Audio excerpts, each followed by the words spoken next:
এখান থেকে পরিবেশটা অনেক সুন্দর লাগছে আসলে। কয়েকটা দামি দামি স্থাপনা দেখা যাচ্ছে। ওয়ালাইকুম আসসালাম রহমতুল্লাহ। আমরা তো আছি, শত বৎসর পার হয়ে গিয়েছে, শত বৎসরের এক প্রতীক হার্ডিং ব্রিজ। পাশেই লালন শাহ ব্রিজ দেখা যাচ্ছে ওই যে, এবং পাশেই পারমাণবিক বিদ্যুৎ কেন্দ্রের কুলিং টাওয়ার দেখা যাচ্ছে। তো কয়েকটা বড় বড় স্থাপনা দেখা যাচ্ছে একই জায়গার থেকে।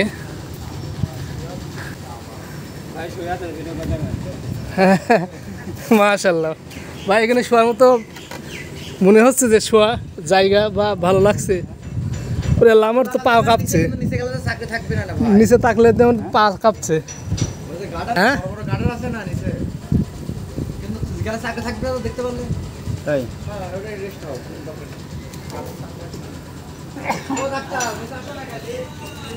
বন্ধু জুবাইর, অনেক সুন্দর লাগছে পরিবেশটা। বন্ধুরা আসছো, কেমন আছে সবাই? আলহামদুলিল্লাহ। মূলত আশেপাশে সবই আছে, এখানে দেখলে সবই দেখা যায় সুন্দর। হ্যাঁ, এক জায়গায় দাঁড়িয়ে কয়েকটা স্থাপনা দেখতেছি, ভালো লাগতেছে। পারমাণবিক দেখা যাচ্ছে, লালন শাহ ব্রিজ এবং হার্ডিং ব্রিজ। এটা 113 বছর হয়ে গেছে অলরেডি। 113 বছর আরও থাকবে।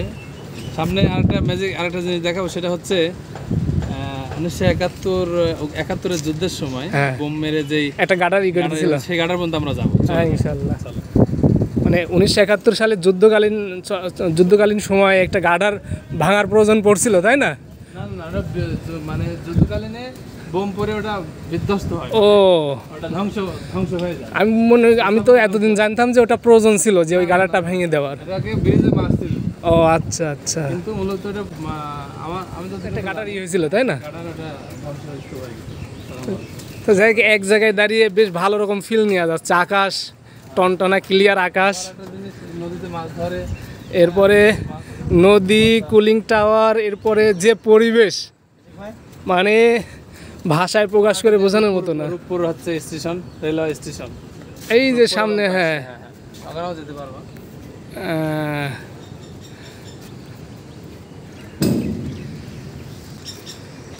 সামনে পদ্মা নদী, দেখতে পারবো।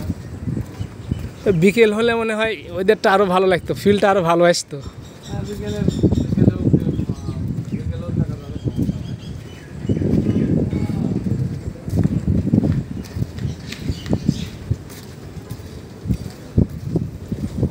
ট্রেন চলে আসবে নি।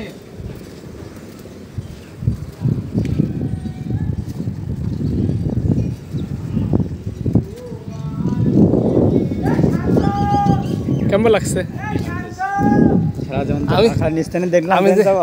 আমি যে এত উঁচায় আছি বুঝতে পারিনি। হ্যাঁ, সারা জীবন দেখলাম, নিচ থেকে দেখলাম, আর সাইড থেকে দেখলাম না। আমরা তো আমি আর তুই অনেকদিন একদিন ঢুকছিলাম ভিতরে, এর আগে অনেক আগে একদিন ভিতরে ঢুকছিলাম, সেদিন ইমরান আমার সাথে ছিল। কি সুন্দর সবুজ শ্যামল লাগছে, ভালো করে একটু ফিল লাগে। ওয়াও, মানে শুধু সবকিছু মিলায়ে অসাধারণ। বন্ধু, তোমার লাইভে তুমি যেতে যাচ্ছ, বন্ধু এসেছে। বন্ধু, তোমার অনুভূতিটা বলো, কেমন লাগছে? যদিও মুখে বলে পরিপূর্ণ অনুভূতি বুঝাইতে পারবো না। এখানে দাঁড়ায় নিচের দিকে যে সবুজ গ্রিন, প্লাস সামনে লালন শাহ সেতু দাঁড়িয়ে আছে হার্ডিং ব্রিজের উপরে, মানে এবং ভিতরে এটা সবসময় আসা যায় না, এটাও অনেক ভালো লাগা কাজ করছে। কিন্তু এক জায়গায় দাঁড়িয়ে সামনে পারমাণবিক বিদ্যুৎ কেন্দ্র, যেটা সবাই চেনে এখন, রূপপুর, পদ্মা নদী, সব কিছু মিলাই একদম অসাধারণ, মুখে ভাষা নাই। তো এখানে আসার কথা কবে ছিল বন্ধু? গত শুক্রবারে আসার কথা, শুক্রবারে আসতে পারিনি, শনিবারে আসতে পারিনি, রবিবারে দিছিলাম কথা, তাও পারিনি। কালকে সোমবারে কথা দিছিলাম শিওর, কিন্তু প্রাকৃতিক না, বৃষ্টির কারণে আসলে। বন্ধু, এখন তোমার অনুভূতি কেমন লাগছে? কালকে আমার বলেছিল যে এখন যাবো, আমি বললাম যে আমার যাওয়ার ইচ্ছা ওখানে, আজকে দিনটা বাদ দিয়ে কালকে যাই। না, আমি আজকে যাবো। আচ্ছা, অনুভূতি কি বলো? অনুভূতি তো অনেক সুন্দর লাগছে, সারা যখন দেখলাম, বাইরে থেকে দেখলাম, নিচ থেকে দেখলাম, কিন্তু আসার আগ্রহ, আমিও খুব এক্সাইটেড ছিলাম যে তোমরা আসবা। আসতে চাই কিন্তু আসতে দেয় না। ইনি আমাদের জেনারেল ফোরম্যান, আর আমার বন্ধু, দুটাই বন্ধু।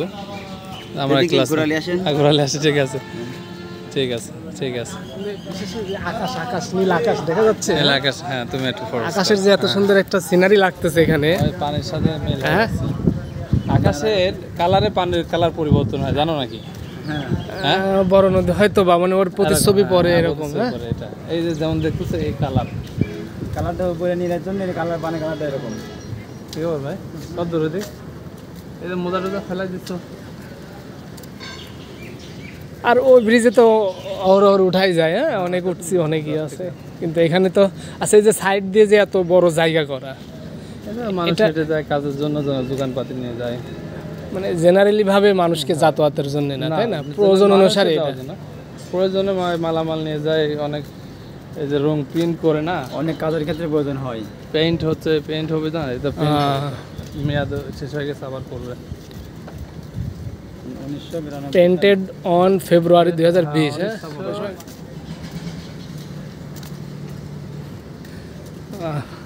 মানে লালন শাহর উপরে উঠে মানে নদীকে, পদ্মা নদীকে বেশ ভালো মতো উপভোগ করছি, কিন্তু আজকে হার্ডিং ব্রিজের উপরে উঠে এই পদ্মা নদীর উপর এই পজিশনে কখনোই আসা হয়নি।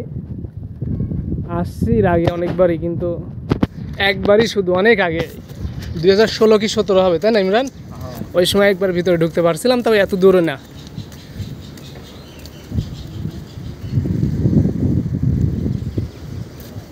তো যাই হোক, বন্ধু জুবাইরকে ধন্যবাদ না দিলেই নয়। না না, ধন্যবাদের কিছু নাই, এটা আল্লাহ যাক, তৌফিক। একদম সব কিছু মিলায়ে মানে কাটায় মিলটা পড়ছে বলেই আসতে পারছি। বন্ধুও ছিল, সময়টা অনেক ভালো ছিল, পরীক্ষা টরীক্ষা শেষ তো, ঝানঝট নাই কোনো। আমরা পড়াই বোম মারা গার্ডারের কাছে পড়াই চলে আসতেছি, বুঝছো? বোম মারা গার্ডার, মানে বোম মারার কারণে গার্ডারটা একদম ধ্বংস হয়ে গেছিল। হ্যাঁ, পরবর্তীতে এটা আবার রেডি করা হয়েছে। কতটা গার্ডার আছে এখানে? 15টা, মোট 15টা গার্ডার। হ্যাঁ, আর এই ব্রিজের আয়তন হচ্ছে প্রায় 1800 মিটার। 1800 মিটার, হ্যাঁ 2 কিলোমিটার। 15টা গার্ডার আছে। ওরে বাবা, নিচের দিক তাকালে যে ভয় লাগছে বন্ধু, কেমন জানি তখন। আমারও তো ভয় নাই, এখন আর ভয় লাগে না। এখন আর ভয় লাগে না। নিচের দিক তাকালে মাথা ঘুরে যাচ্ছে, আমার এরকম ফিল হয়। হ্যাঁ, মোটামুটি প্রায় 60-70 ফিট আছে।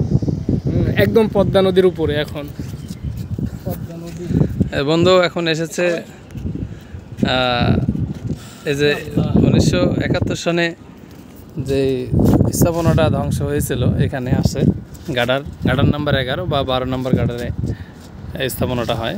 যদিও ভিডিও এভাবে করা ঠিক না, একটা স্মৃতিচারণ হিসাবের জন্য করা।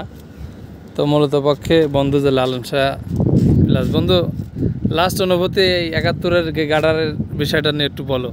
মানে এখানকার অনুভূতি এতটুকু যে দুইটা গার্ডারের সম্পূর্ণ ডিজাইন ভিন্ন, রেল ভিন্ন, লোহা ভিন্ন, কাজও ভিন্ন, একটা গার্ডার একটার সাথে একটা মিলেনি, তারপরও বেশ একটার সাথে একটা সুন্দরভাবে ম্যাচিং হয়ে আছে। আর এত সুন্দর কাজ, এত লোহা টনকে টন, মানে অন্যরকম একটা মাথা তো কেমন জানি। চলো আমরা এই জায়গাটা সামনের দিকে আগে। আর বন্ধু যে ভিডিও করার ইতে আছে, মোটামুটি সবথেকে ভালো লাগা ফুটে উঠছে। আর ওই যে কুলিং টাওয়ার বা রূপপুর পারমাণবিক বিদ্যুৎ কেন্দ্র, এখানে শত শত হাজার হাজার ওয়ার্কার কাজ করে, খুব ভালো লাগে। ও পানি, নদীর পানিতে সূর্যের আলো করে ঝিলমিল করছে, কিন্তু আমি পানির দিক তাকালে আমার মাথার মধ্যে কেমন এটা এরকম ফিল কি হয় কারণ বন্ধু? হ্যাঁ হয়, আমার প্রথম হয়েছে, এখন আর লাগে না। মাথার মধ্যে একটা ঝলকানি লাগছে এরকম। হ্যাঁ, প্রথম দিকে আমার হয়েছে, এখন আর হয় না। ছবিটা দেন, দুটো আমি আগে